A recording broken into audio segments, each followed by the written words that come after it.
Okay, so the question is, how is the manifestation brought about, and how conscious of you are you of the way in which the manifestation is brought about? Remember, we're dealing with the ambiguities of seeking powers. And if you tend to the sorceress side of things, and I don't mean anything that calls itself sorcery, I'm just using that term to describe a situation where the operator achieves a manifestation but at a personal cost to his own health. Okay? In magic proper, you learn to discipline yourselves so that you have the capacity to bring about the manifestation through your own forces. And you learn to, in Bardon's system, you learn to deal with the electrical fluid, which is the fire, and the magnetic fluid, which is the element of water, and you learn to understand the relationship between the two and how the airy element, the intellect, sort of mediates between these two fundamental powers, and how the earthly element is related to our consciousness. It's all very complicated in a certain sense when you read the theoretical part of initiation into Hermetics. But it works. Been there, done that. Stopped doing it because I found something what I thought was better. All right, we'll get to that in a little bit. Anyway, initiation to Hermetics has got this huge... Oh, that's the wrong one. Here we go.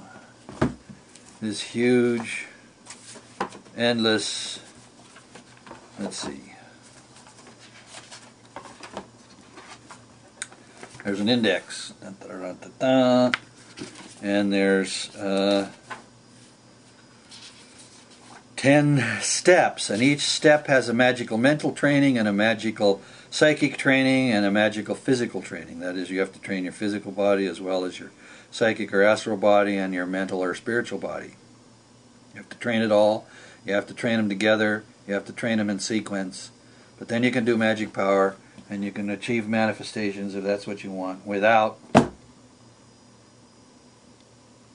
cost to your health. All right. Now, that's the best there is. Okay. Well, let's have a little bit of fun here.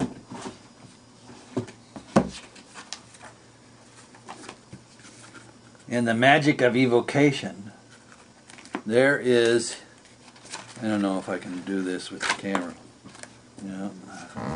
There are pages and pages and pages of drawings for evoking various kinds of beings from different spheres in the being world. And that part of the work allows you to have contact with the beings. Okay? Now let me tell you one of the secrets about Bardon.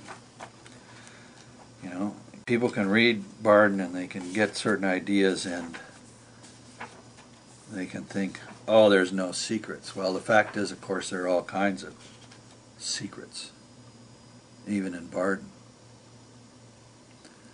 And the reason is that, and he phrases this a lot of time, he talks about the maturity of the magician.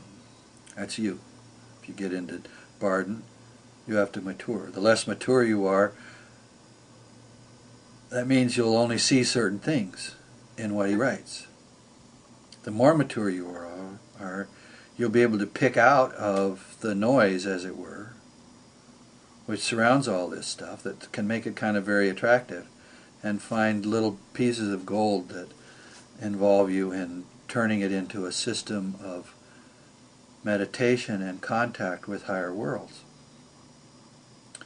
And it's not about the manifestation of powers, it's about self-development. So the magic path is a path of self-development.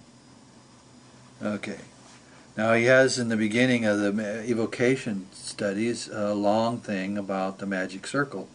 And you've probably seen this in movies. You know, there's the chalk on the, and you got, oh gosh, Buffy the Vampire Player, Buffy the Vampire Slayer, and all this sort of weird stuff in there, about manifestations, and you'll see circles and people drawing circles and getting inside circles and out of circles and so on and so forth. And there's the reason that you have the circle is what? Well, Bardon explains why you have the circle. And the main reason you have the circle is because you need to understand the idea of it. Now, people think if you don't have the circle you can't be protected, but that's not true. You can be protected just because you have the right state of being in your own soul.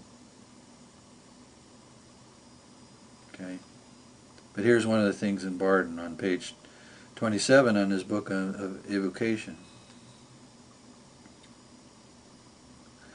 And he's done all this stuff describing the magic circle, and then he says in this paragraph, all this clearly shows that a true magic circle is really the best means to practice ceremonial magic. And of course that's a magic in which you communicate with beings. Okay?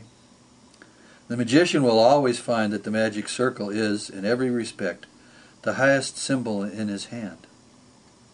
Now he's just described ways to make circles. You know, you can make this big fold up silk rug with all these symbols on it, you know, and then you can take it out of your magic chest and you can lay it out in your ceremonial room and you can put on your magic clothes and you can go stand in it and you can have your magic wand and you can do your thing and da-da-da-da-da, and then you can bring into your sensor in front of your triangle, and all of a sudden you're talking to some kind of being from the Jupiter sphere of the spiritual reality. Now what did he just hint here? You don't need any of it.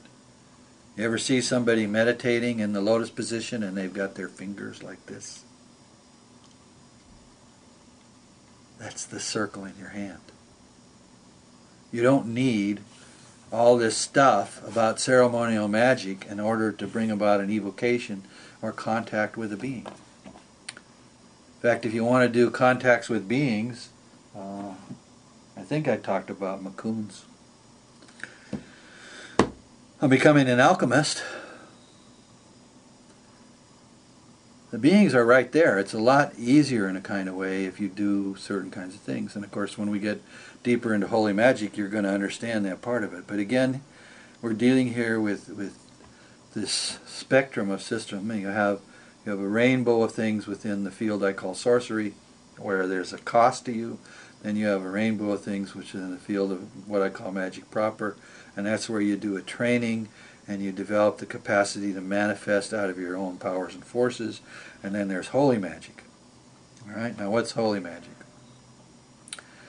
Well, holy magic is what we might call petition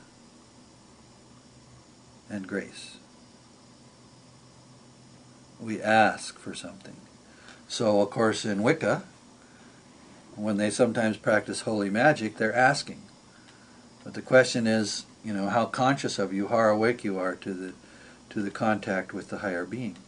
In Bardon, you learn to sit in the asana, you make the circle in your hand, and you do certain things in your head, and you do what he calls mental traveling, and you can travel in the spheres. You know, you can leave your body. He teaches you how to leave your body and do that. And then there's holy magic, and holy magic is of an order where you are doing something with yourself in a certain kind of way, such that the beings of the hierarchies are already very interested in you. They want to have contact with you.